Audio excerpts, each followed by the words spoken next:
Okay, I want to start. We've got 5 former football players who are graduating on Friday, and I'd be remiss if I didn't take an opportunity to talk about, our mission is not just about, our current players, it's about former players and reaching out to our former players and making sure that reaches them as well in terms of assisting them and building a bridge so they can come back and graduate as well. Jay Ward, Jacoby Stevens, Grant Delpit, um, uh, Trindon Holloway, and Kentravius Aubrey are all going to be graduating from LSU, and we're proud of those 5 for sticking to their commitment of earning their degree and being part of what we believe is our mission here, and that is graduating champions. So I wanted to take this opportunity to congratulate those 5.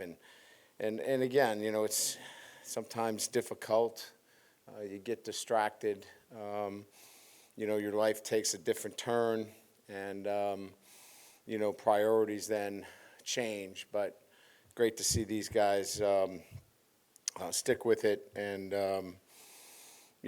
again, earn their degree from LSU. So we're really proud of them. Practice today, obviously, we were challenging our football team with the elements. We went, past our original threshold of about an hour to about an hour and 15, 20 minutes outside.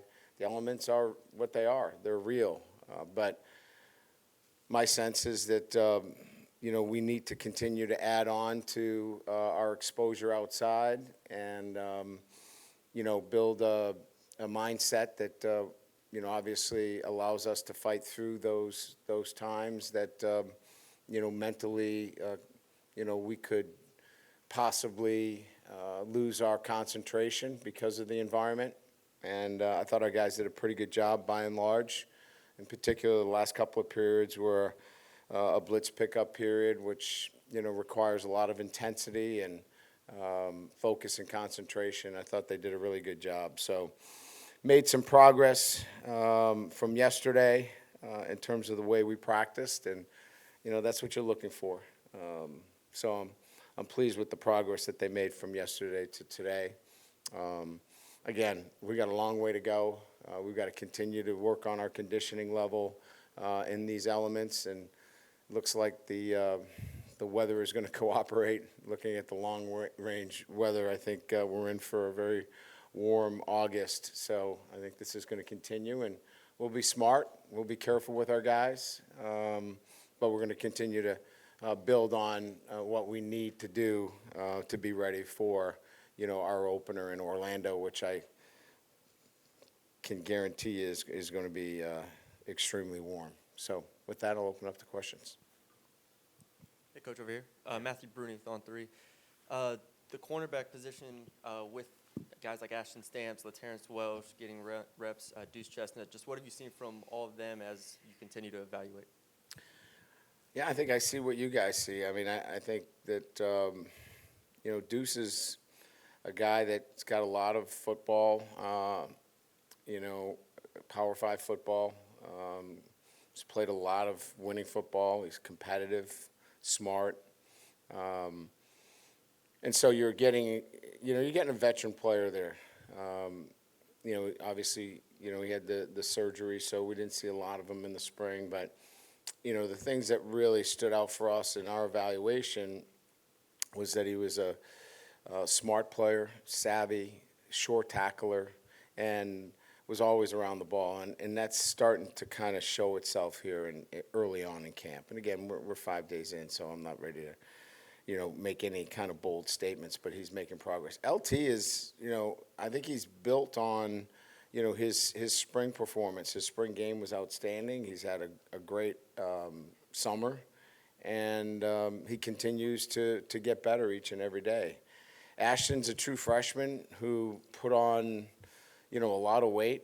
I think many of you remember us recruiting him. He was a bit, I would say, underweight at the position for us, and we were excited about his competitiveness and his athleticism, but we challenged him to get after it in the weight room, and he certainly did in the off season and then this summer, and he looks the part. He's doing a really good job as a true freshman. Hey, Coach. Michael Cobble, WBRZ. Jaden at Media Day said something which was interesting and it stood out. He wanted part of his legacy to be that of helping Nuss and Ricky as well. What kind of leadership are you seeing from that guy now that he's certainly comfortable, where he is?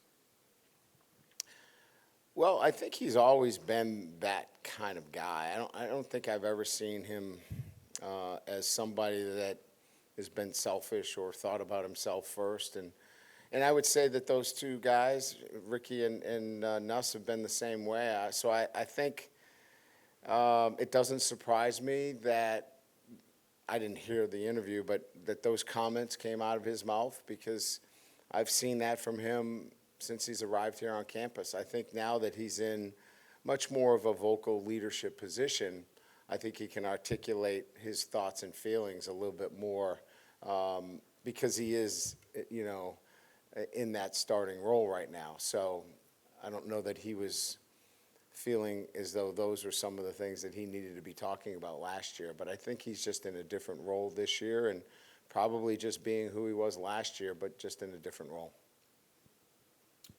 Hey, Coach. Matt Moscona, ESPN Radio Baton Rouge. Can you give us an update on Jimmy Lindsey, and then also how John Jancic and Bob Diaco have done transitioning with basically a day's notice? Yeah, we've gotten great reports.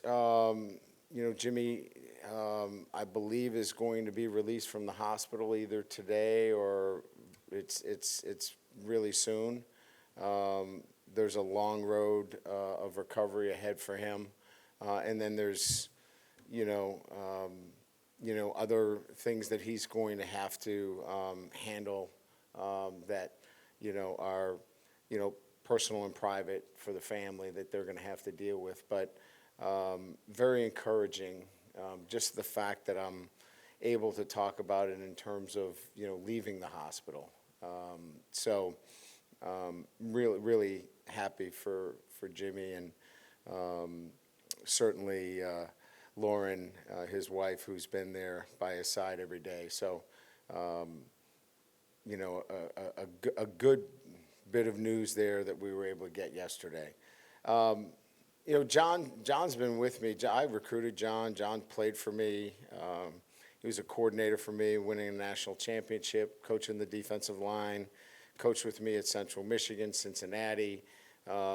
He's coordinated in the SEC. So you have an experienced coach who knows how to build relationships with players. I don't think we miss a beat there at all. Excited about his ability to teach the techniques, and he works really well with Matt too. So you have not only somebody that has the experience, but we saw what he did with really working as an analyst, but really had Harold, excuse me, and working with Harold Perkins last year. I think you would say he did a pretty good job. So I feel really good about that. Bob Diaco, again, another guy that has been with me at a number of different stops, a great teacher, highly energetic. I know our special teams guys love coming to the meetings. He brings, like I said, a great passion to those teams, which I think we all know the game of special teams. Sometimes you need that, and I know that we're going to be sound fundamentally, and those guys are going to enjoy playing for him. Hey, Coach Jacques Douce, WAFB-TV. What was the thought process in bringing Trey Bradford back? What do you expect out of him, and how can he help this team? Well, the thought process was just giving a man another chance, really. He had a long road. I mean, he had to get back into school on his own. We didn't help him. He had to do everything and do it on his own. And the way we left it with him was that, look, we're open to second chances here, but this one is on you. You've got to prove yourself. You've got to prove yourself to the university. And it's going to be up to the university to decide whether they want to re-enroll you. We're not going to make any calls. We're not writing any letters. And if you understand what the guidelines are, and you're able to do that, and then you come here this summer, and our strength coaches sign off on you that you've done everything to warrant an opportunity, then we'll invite you to camp. And both of those things happened. So he earned a second chance. Hey, Coach. Koki Riley with the Advertiser. I was sort of curious with a guy like Mason Smith, how tough is it for a bigger defensive lineman like that to sort of regain that confidence in his knee after such a serious injury? Well, I think there is a process that goes along with that, but I think a lot of that took place in the summer. The players did a lot of player-led practices where, he was involved in drill work and he was doing those things. So I think he vetted a lot of that out through the summer. And so when he came into camp, there hasn't been hesitation on his part. It hasn't been feeling his way through it as much. I'm sure there's going to be some, feeling his way out when it's the first game, over a year. But in answering your question, I think a lot of that hesitation has diminished because of what he did throughout the summer. Do you think that explosiveness is back from just what you've seen over the last with yourself? He looks pretty darn good to me, yeah. Hey, Brian. Sheldon Mickles at The Advocate. I know Thursday we talked to you about your young tight ends, and you only had one practice. Now that you have five in, what do you see about the younger guys other than Mason Taylor? Yeah, I mean, including Mason Taylor, obviously Mason is back after the surgery where, you can see the potential that he has to be, an All-American type player at that position. He's smart, runs well, great hands, understands the blocking schemes. And then you look at, a bunch of younger players that all have, a huge upside, and they all are a little bit different. Mark Way, obviously caught the ball very well today, but, he's physical in line, and he gives you that version. I think you look at Pimpton, and the size jumps out at you, and the range, the catching range. I think all of them bring a little bit something different to the table, but all have made great progress. And I think in some fashion, depending on game plan and what we're doing, that they'll all get a chance to compete for us. Coach Bryce Kuhn, 24/7 Sports. We talked with Mason yesterday, and he mentioned something that kind of stood out was being where your feet are. And is that a theme for this team? Is that something that you're kind of preaching of when talking about the outside noise, but just kind of being where you are today and worrying about that? Yeah, I mean, it's impossible today when you think about NIL and gambling and transfers and all that swirling. It's hard to even, get into a process on a day-to-day basis if you're distracted from even getting there with all that's going around you. So we've made, I would say, a point on a day-to-day basis of making sure our players know why they're here. Why are you here? If it's to chase NIL, if it's to do these things that are on the peripheral, then you're going to be distracted from the ultimate goal, and that is to graduate and win a championship. So what centers you? And to me, what centers these guys is their values and their goals.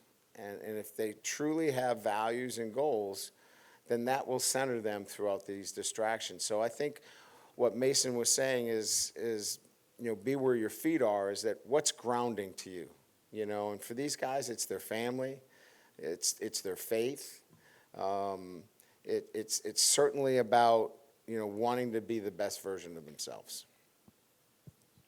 Coach, in the middle, we're going to talk to Mike Denbrock on Thursday. I was just curious, have you seen any changes in him now that you guys have been at this stop together? Anything rejuvenating to him or anything different to him in his approach? I think just on a day-to-day basis, his comfort level with, what we're doing on a, from an offensive perspective, I think,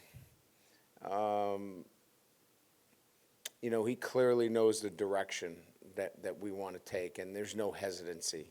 He doesn't feel like he has to keep me happy or, hey, I'm doing this for you. He knows exactly what's expected, and he can go without having to look over his shoulder. And because of that, he's assertive, makes those decisions that are in the best interest of the offense, and whether it's personnel or other, and, it makes for a great working relationship. Hey, Brian, Glenn Wesco, 247. Just with the running back room as a whole, now that you guys have 5 practices in, wondering if you could speak to just the rotations there. I mean, it really seems like you guys are still getting a lot of guys, a lot of reps, and just also about Caleb Jackson in particular. What have you seen out of him? Well, he's big, he's physical, he's strong, but he's raw. And so a lot of the work with Caleb is ball security, low pads, the nuances of the game, which, when you have a physical, I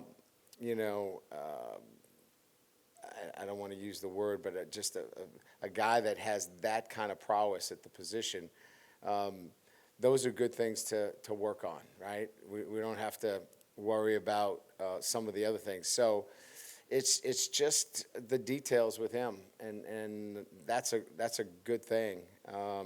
Trey's a little bit ahead in the sense that he had the spring, so he knows the playbook a little bit better. And then a collection of experienced backs that have,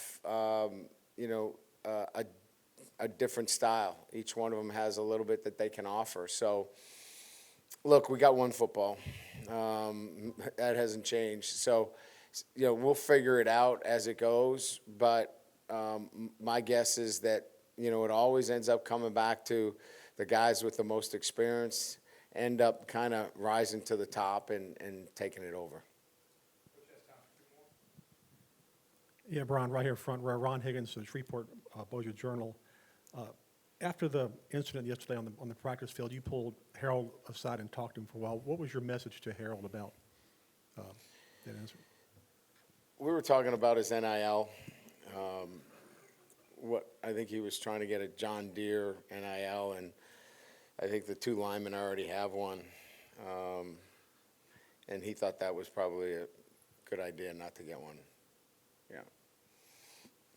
Everything that happens out there are teaching moments, I mean, every day. I mean, that's like so far behind me, yesterday, because they're 18 to 21-year-olds. And so this morning, there were so many teaching moments down here in this hallway, in this locker room, that I forgot about yesterday. So, you deal with what happens in front of you, and you try to bring everything back to, what your process is and what you're trying to develop in your program. And so, there'll be moments like that similarly in a couple of days that I'll have to deal with that maybe you won't see, But every day's in my life as a coach is a teaching experience, and so you better take your chance to teach while that happens. And so we made it a teaching moment. Coach Mike Scarborough at TigerBait.com. Your battle for punt return, how do you see that stacking up? What have you seen so far? Well, I mean,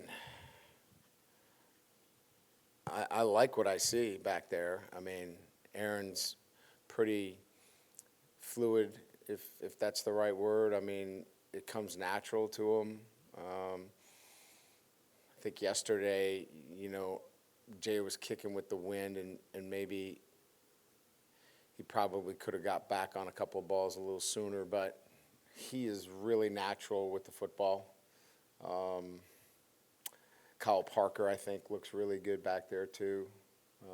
Clayton has been really money for us, so I like where we are there. I feel a whole lot better than I did last year at this time. So I feel really good about that and where we're going to go. And you know, I don't want to get out too far, but I believe it's going to be a positive weapon for us, and hope to see that come to fruition. Good. All right. Thank you.